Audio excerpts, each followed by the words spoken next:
welcome to yet another lecture of the web-based decision support system course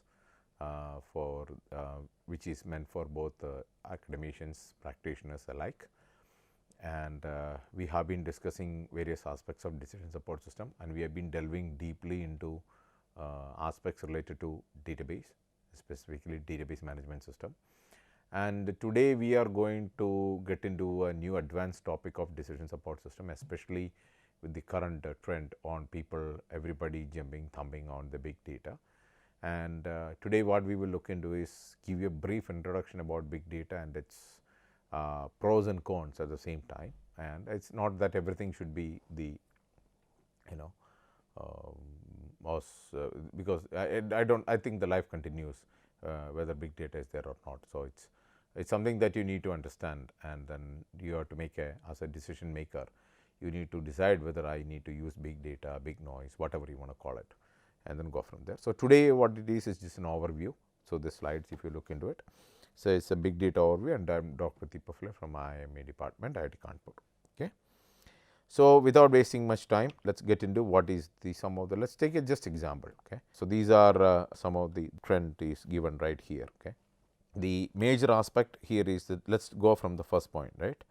There are various studies that have said that there is about 26% average performance improvement of businesses. It's not true for every business, but on an average, whoever has implemented using big data, they have seen something close to 26% improvement in the average performance improvement, right. Then the businesses that are focusing on big data analytics, okay, it's about also 41% of the estimate growth in the next 3 years. That's what the current estimate after COVID that has come out in this picture.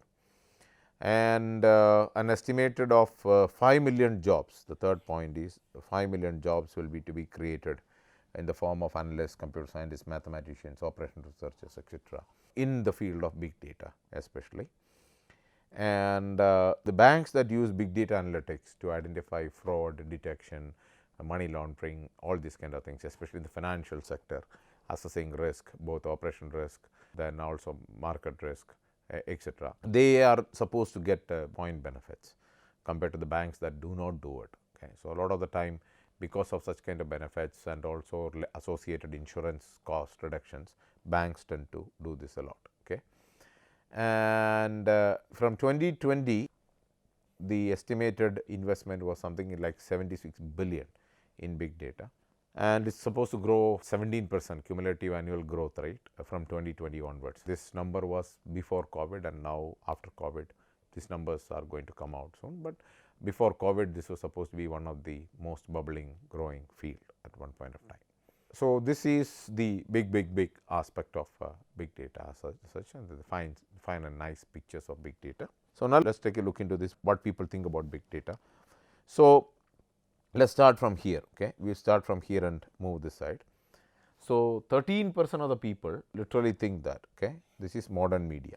Okay, modern media, that includes, people say, is that YouTube, then you have these OTT streams, etc.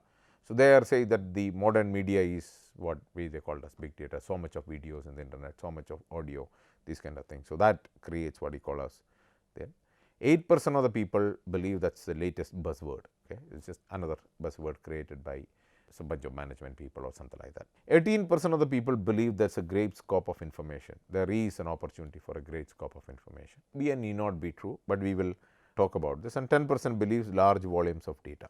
Okay, so to a large extent, these two things, okay, are coupled to, you should understand, they're coupled with cheap storage. Okay. So this is an example I tell all my students. When I was growing up, we used what we call as BBC microcomputers with floppy disk, 256 kilobyte floppy disk in it. And let's say if I had to store pictures of someone, let's say my favorite actress in that, I could store maybe 2 to 3 pictures.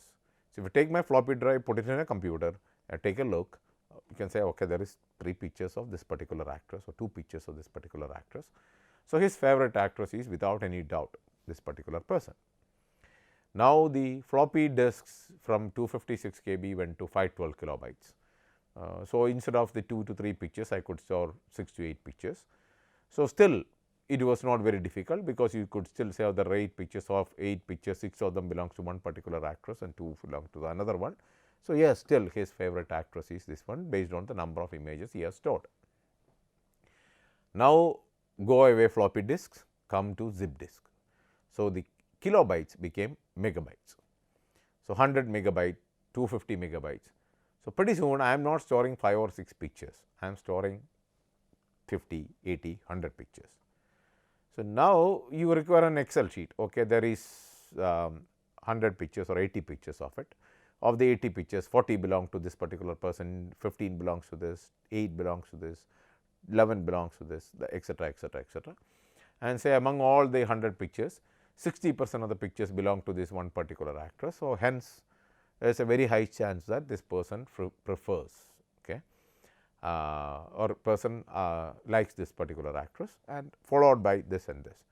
Now, before, when you had a smaller data set, thing that you could say with more definite and clarity was now some murkiness has come into picture. Now, go away floppy disk, come back pen drives. Now, we are talking about megabytes goes away to gigabytes and terabytes. So, instead of a picture of 100 or 200, now we are looking at thousands of pictures, 2,000, 5,000, 10,000, million pictures, whatever it is. Now, you are stuck. You are like, who is his favorite actor? There is 20% this lady, 18% this lady, is 20, 18, same, different, you are stuck. So, when storage become cheaper, what I ended up doing, oh, I had only 256 kilobytes of floppy storage space. So, let me decide what to store. Oh, I have 2 gigabytes of storage, I will store whatever the heck I will want to store. So, in that process, what has happened is, I also started storing all unwanted things, maybe I might have preferred Sri Devi or Madhuri or something like that, but now in this process I have added all 250 different acts from Poland, some from US, some from Japan, all weird locations. And now you are like, who is the favorite actress? How do I figure this out? So, that adding of noise, in my opinion, has complicated the decision making process. Okay. Now, the clarity or definitiveness is not there. So, when you store, you also need to be very clear. That is what I was emphasizing the previous thing also. You need to make sure that what you are going to store is what is important for you, not just store everything, okay, for the sake of storing. Okay. So, that is I wanted to always say this to people purely because that you want to see the other side of the, it is not all rosy, okay, picture as much. I am the perpetual pessimist in that regard. Then comes the 13% of the people who believe that this data influx from new technology. Okay. That is very true. When we design, for example, one of the things that we work is unmanned aerial vehicles, and you put in a GPS sensor, and it is a 10 hertz. So, in a second 10 data points comes in. So, and this data keeps on coming in and you keep on storing it. So, more sensors, advanced sensors, more frequency, more cheaper storage, data starts coming at a higher frequency, and there you go. Okay. You have now larger set of data than previous what it is. And 16% of the people believe that this new kind of data and analysis. Okay. So, like for example, earlier days you wanted to measure a temperature, you ended up using what you call as a thermocouple or a thermometer or something like that. Now, you have handheld laser pyrometers, infrared cameras, etcetera, that precisely measure to the level of 0.1 degree Celsius, what the current temperature of some location, when non-contact measurement of the temperature, and you put a thermal camera and reads it, and from there it gives you the temperature reading and keeps on coming in a continuous data format to your system. So, now instead of the temperature reading, you may even get a thermogram varying from different color codes. So, there you go. So, now you are having new kinds of data. The other one is what you call as a real time information. So, earlier in 90s and 2000, like early 2000s, there is what we use Google Maps now, like for going from place A to place B. We used to print the directions and then follow the directions on a printout. There was nothing like a smartphone or a handheld device available, and those things came in. Google Maps came into picture, things became much more easy, and now everybody turns on their mobile and go from place A to place B. You do not stop and ask for directions anymore. So, that type of information, trying to figure out where you are, embedding a GPS sensor in your mobile phone, starts giving you real time information that can tell you, okay, you are here, if you go there you get traffic jam, so go through this way. So, that type of thing also started coming into picture. And then lastly 7% of the people start thinking data from the social media. Okay. Facebook, this book, that book, I don't know what are the other nonsenses available. So, that also creates a lot of data as part of it. Right. So, certain industries what happens? So, engineering and manufacturing, there is a lot of application going on in big data. One of the major things that is being doing there is PLM or industry 4.0, etc. So, industry 4.0 is like the newer version, because industry 1.0 was, that is mechanization, what we call it. That is how I remember, mechanization. And industry 2 is what we call as electrification, electricity. Industry 3 is computerization, and industry 4 is what I would call it as digitization. Okay. So, the idea here is that earlier if you want to design a car, you have to first draw it on a piece of paper. From there you give it to a modeler who takes a clay, makes a clay model out of it, fine tune it, then take it to a wind tunnel, do all of those things, make sure that your aerodynamic profile is correct, bring it back, make it into the, using wood you make the shape out of it, do all those kind of things, then make prototype, test them, those kind of things. Now you have product life cycle management software, unigraphic systems, advanced computer simulation software. You basically put the design into it and put the CFD, computation fluid dynamics, or colorful fluid dynamics, whatever you want to call it, put it in and run it, and that is it. You design. The time taken earlier, it used to take 4 to 5 years to do it. Now you can do it in few months. Okay. So, that the replacing the expensive materials and money with cheap information, you have been able to reduce time to for a product design. So, that is one big thing that is going on in engineering. Another thing is similarly quality, especially product innovations, etc. There is a lot of work that is going on in that area. So, that kind of things make sense. In retail, there is a lot of effort that goes on, what we call as forecast, anticipate the demand changes. Okay. Market basket analysis is a very common thing, that when you go to Amazon and order something, they say people who bought this also ended up buying this. So, do you want to buy it? No. Okay. So, that kind of things can all happen there. Then the healthcare, we all know recently what happened with COVID, then how the country's oxygen demand was managed, targeted drug delivery, you have the people who are working on ventilators, etc. US brain initiative, these are all like places where you use advanced data and models and computer applications to actually deliver better healthcare to people. Transportation has been there for a long time. ATC stands for air traffic control. So, it is there are so many planes now flying in the sky. So, managing them, making sure that they do not collide with each other, fly safely, and all those kind of things. You track where your fleet is, fuel usage, etc. And so, even as a new business model, Rolls-Royce, Rolls-Royce, you may think that Rolls-Royce make fancy cars. Rarely not. The Rolls-Royce cars are now made by BMW. Rolls-Royce no longer make cars, they make aircraft engines. Now, Rolls-Royce says we are not interested in selling you an aircraft engine, instead we will sell you power. So, each of the engine that is flying, Rolls-Royce monitors it from a central place, and it measures how much of thrust it has generated.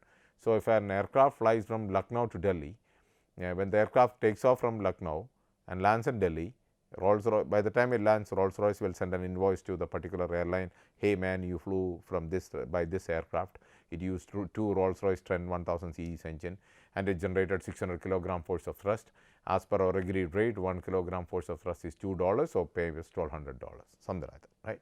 So, delivering product as a service, for that you require collecting data, measuring it, quantifying it, and finally compiling it to make it into a product as a service offering. So, for these kind of things you require big data as such, right. Then there is social media. I kind of stay away from social media, so you can read about it. Okay. There is this, I have no clue what they do. Then defense and security, there is a lot of these things, especially war games, modeling defense scenarios, analyzing the life cycle of the defense products. Okay. Next generation weapons like the 5th generation fighters, stealth aircrafts, okay, using unmanned aerial vehicles for surveillance and reconnaissance, 24-hour global surveillance, etc., satellite surveillance, automatic camouflage vehicle, resource detection, identifying of a human being, targeting. you name it, there are so much of advancements that's going on in the defense and security area specifically. So, there are areas, each area, I have taken few of them where it is very common, easily understandable things. Go for it. Okay. So, some fundamentals, and I will tell you that Professor Amandeep will, or Dr. Amandeep will teach you better on this. I am just giving you a viewpoint, a bird's eye viewpoint. Okay. So, three important aspects I would like to discuss with you: data, information and intelligence, and I want this concept to be very clear in your mind, because it is important. Okay. So, the first one is what let us deal with, what is data. Okay. We have already seen what is data, some verifiable flags, collectible flags, recorded flags, so many of those things. So, let us be a little bit more, now we have learned database, let us be a little bit more better. So, these are facts and figures that relay something specific, okay, that contain some specific, but are not organized in any way, okay, need not be organized, and provide no further information regarding patterns and the context. It is certain fact and figures that relay something specific, some specific stuff, okay. It gives you or points to, alludes to something specific, but is not organized, rarely organized, no further information regarding existing patterns or a context. Okay. So, it is more like recorded truth from a point of time. You have taken a snapshot at a point in time, and that is it. Okay. So, there is a picture. So, there is a person surfing, and you take a picture of a person surfing in the sea. So, you do not know why the person is surfing, whether he is enjoying it or whether he is escaping from a shark or running away to save life from pirates. You do not know. Okay. All you know is that yes, there is an individual that is surfing and there is waves, and that is it. Okay. Now, that is data. Now, information, what is that? Okay. So, data becomes information. Okay. When does it become? When it is contextualized and categorized to give relevance and purpose. Okay. When you put it in context and categorize, okay, then it gives you the relevance. So, instead of taking the snapshot, you are talking about telling a story. Okay. So, you imagine a bigger picture where somebody sees a person surfing, and behind that you see the shark fin coming behind, and like, oh, this person is surfing purely to escape from the shark. Okay. And you see the Pirates of the Caribbean where Johnny Depp is chasing him, then like, oh, he is escaping is from pirates or whatever it is, right. So, the idea is that the information is taking the data of an event and put it into a narrative. Okay. So, information in a way is it is putting the narrative, contextualizing it, right. So, turning data points into something that informs about your business. Okay. You have data, and then from there you tells you something that gives you an information about doing something with the business. Okay. So, that is your information. So, you contextualize the data and categorize it to give relevance. Okay. So, that is the information. Then what is intelligence? Okay. So, it is a step further, it is one step further the information, and what it does is it uses information to drive decisions. Okay. That is why decision support systems are important, because it matures you from MIS, management information system, to what we call as intelligence. Okay. It gives you the intelligence, the alternative analysis, alternatives, whereabouts. Okay. It's the idea is that instead of telling you a story, I am trying to paint a picture. Okay. So, it is like somebody telling you a story that you are listening to it, and you are reading an Amar Chitra Katha kind of a thing. So, you can basically visualize it, understand it, and you will probably be more clearer about it, right. So, the idea is that they are not independent of each other. Okay. So, the data, information and intelligence are all part of the same continuum, right. Okay. So, the idea is this: if you are a business decision maker, or if you are looking into the business decision or making business decision for a business problem, all three elements must guide your strategy or your decision. Okay. You should focus on how all the three will take you to make the ideal decision. That is the important part of it. Okay. All right. So, then there is two major type of things in an organization when you are looking into data. There is internal data and external data, and internal data is within the company, your account balance, your manufacturing, this, that, all those kind of stuff. If it is for a bank, then it is the branch, ATM, call center, etc., etc. Okay. Customer relationship managers, blah, blah, blah. Okay. The external data is government agencies, your lending agencies, credit, all those kind of stuff. Okay. Social media, you ERP, whatever you want to call it. Okay. So, there are so many other sources coming out of it, right. So, there is internal and external data. Internal data is something that you generate and you have some control over, whereas external data is something that comes to you, and most of the time you are forced to take it as is. Okay. So, there are two types of data according to analysts, the people who analyze data.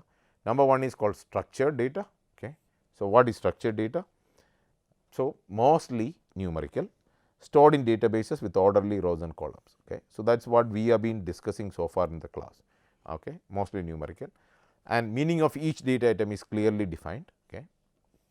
And analysis requires less computational power. So, if you store it properly, well defined and everything, then ambiguity is reduced. You can clearly use it to make decisions. So, your computational power also reduces, you do not require a supercomputer to do this, right. Then comes the unstructured data, okay, which is mostly 90% of the total data, which is not available in the organized manner. This is typically what is external to you. Most of the external data comes to you in the unorganized fashion. They are mostly text, images, videos, audio files from diverse sources, and analyzing that is anybody's ball game. Okay. You are like, I have no clue what to do, or maybe I am looking for needle in a haystack kind of a thing, right. This is not the decision making problem, this is the availability of the data. Look, we are trying to make decision to unstructured problems, not unstructured data. Okay. Data is different in this regard. So, most of the time we would like to make decisions to unstructured problems using structured data, or whatever data we have collected, organized and stored properly. Okay.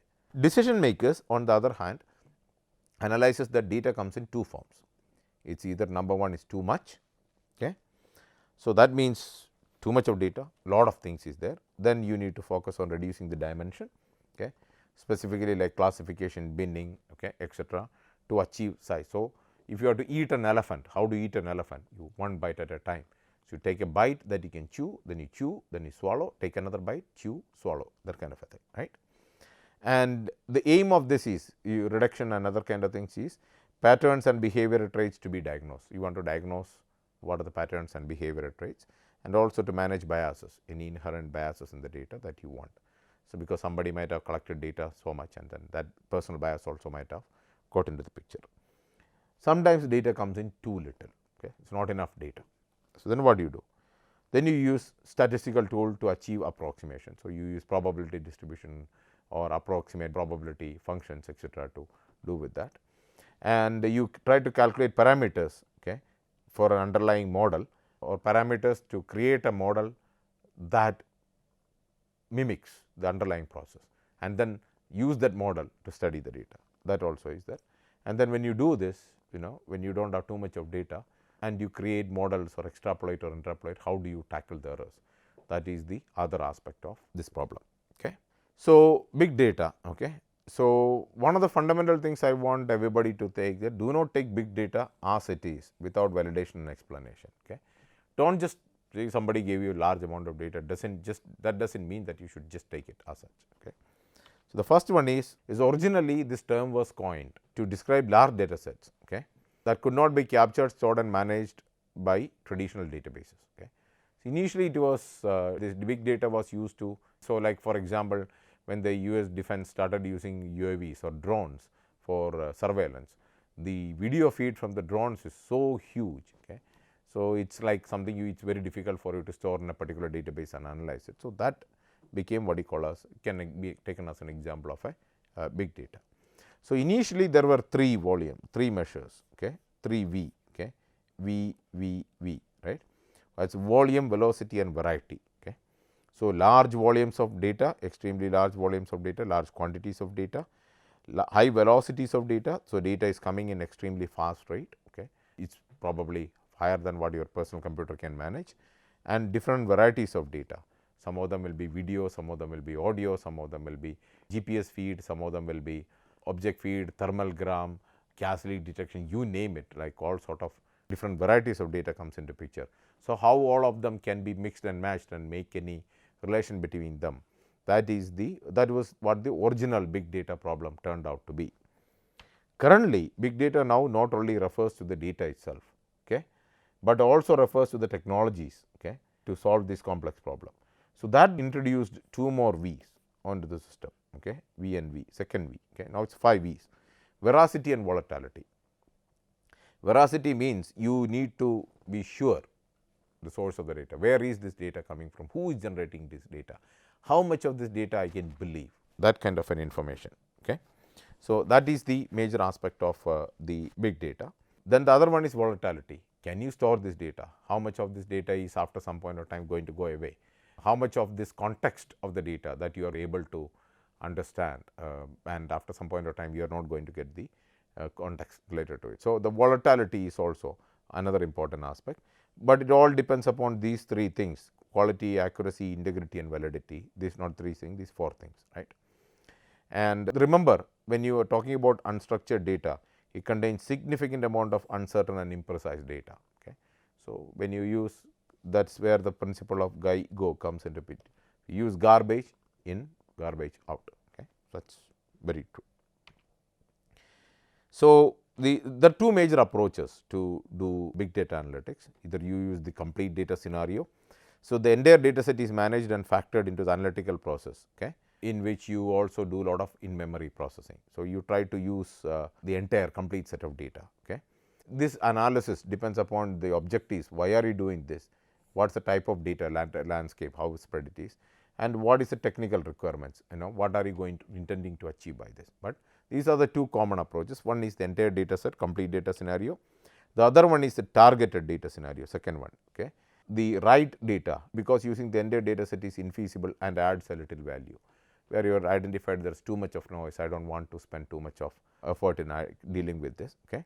So, the targeted data scenario is trying to find out what is relevant with you, and then you are trying to take it forward from there. So, there is big data technology, just to give you an update of this. In the data storage, there are so many technologies coming in. So, three main things is the legacy old school techniques, RAID and other things with the new methods. There are people who talk about NoSQL, distributed file system, etc., as part of it. In the data analytics, you have visualization, you have descriptive analytics, predictive analytics, prescriptive analytics, this analytics, that analytics, all of that as part of the analytics part. Data processing in management, the big data is divided into small sets, like an example is map reduce and etc., something like that, and also data in parallel and etc., like that. That is another aspect. Then the infrastructure, the server farm or storage, you can talk about cloud or whatever it is, but at the end of the day you have to store data at some place. So, how do you handle that storage? Okay. So, we are scalable, flexible, integrity and etc. And one of the common term is what people say is industry best practice, right. Everybody says I am following industry best practice. So, one of the question that you should remember this, if everybody follows the best practices, okay, it is no longer the best practice, it is a mediocre practice. Okay. So, I am a person who distinguishes between practices versus processes. Okay. So, processes are scripted, there is a very definite script and you take that script, follow it, independent of who is following the script, you will get a proper outcome. As practices, it is heavily dependent on the individual who is doing it. So, you may not get the same output for two different individuals as part of it, right. Okay. So, what are the risk of big data? Okay. These are major risk, and I think that is pretty much the end of our discussion. But the major risk is size is not everything, right. One fundamental aspect that I want you to take out of this is noise is growing faster than the signal, right. So, the idea behind that, the one thing is many hypotheses to test, many data sets to mine, but constant amount of objective truth to be found. Okay. So, that is something that you should keep in your mind. So, if you say that I want to improve the productivity of the company, and that is pretty much you want to make the decision of, then you can talk about the average education qualification of the people who are working into that, and try to model the impact of this one on the education qualification on your productivity. Or you can look at the ratio of output versus inputs and look at how can you increase inputs and increase outputs and reduce inputs, so that your productivity can be improved. So, that kind of a thing. So, the objective truth that you need to find is not very, it is relatively constant. Okay. And systematic biases in big data. Okay. So, one example is the US presidential election, right. There is a phenomena that is that was observed at one point of time in LA mayor election. So, it is like when Donald Trump was running as the president of US, a lot of the people were asked, whom do you vote for? Will you vote for Trump or something, or whether it was Hillary who was standing against it. So, if you say that yes, I will only vote for Trump, people will look down upon you as somebody who is anti feminist or anti against woman kind of a thing. So, many of the people choose to keep quiet. Okay. So, people say that okay, there is 34 million Twitter users, okay, and we have what 130, 140 crore people, a ridiculous amount of people with that. So, using the decision based on the Twitter users is not really a factual representation of the population of the country, right. So, that is it, right. So, that biases comes into picture, right. Then another one is big blind spots. Okay. We only know what is recorded. Okay. So, the thing is, we have a usual saying, it is not the things that you do not know, but it is the things that you do not know that you do not know that is going to hurt you, right. So, the unknown is very critical, right. So, it is the known knowns. If you know that it is known, good. If you know that it is unknown, that is also good, you can handle that. If you do not know that it is, I do not know it, then that is the difficult part. So, that is the blind spot that we are talking about. Then comes interpretation error, that is another aspect of it, okay. Because you have too much amount of data, then it can bias you into one direction. So, and with the overload of data, so it is very common among pilots. You can see that when a aircraft is going through a distress or something, and so many alarms with the stall alarm going, the master caution beeping, autopilot beeping, airspeed indicator, landing gear, flaps, blah blah. So, the pilot will be like, what the hell am I supposed to do? And that fall process, he or she forgets that the fundamental law is to fly the aircraft, okay, and that sensory overload comes into picture, right. So, that is very common when that, right. So, one of the things is when you are interpreting data, you have to make sure that your added volume, velocity and variety of data do help you in quantifying better results. There is a positive impact. There is not like I have, instead of looking at 10 kilobytes of data, now I am looking at 100 megabytes of data. So, my decision should be better. That need not be true, right. Make sure that whatever you are looking is necessary for you. Then comes the privacy and confidentiality. This is a discussion for later down the road. Okay. We can talk about it later, but that is not a important discussion. But then yes, lot of court rulings, legal battles, fights, etc., talks about the need for privacy and confidentiality. And many a times now, see, you may not want a picture of you to be taken, but there is no guarantee that you may be part of somebody's selfie or somebody's image that is being taken. Okay. And with the digital cameras, images go all over the internet very quickly. So, with this we conclude the big data introduction or primer, and Amandeep Singh will for sure take you to the important aspects, various case studies related to manufacturing, industry 4.0, additive manufacturing, etc., so that you have an idea what is going on and how that can be used to make better decisions. And we can't cover all those aspects. So, whatever is relevant, we will do that, and we will go from there. So, this pretty much concludes most of our aspects related to database or DBMS, database management system aspect of the decision support system. I will now later move towards both user interface and as well as the application program, and then we will come back to model base and knowledge base, and then probably conclude the course as part of it. Thank you very much. Thank you for your patient hearing. We will see you soon. Thank you.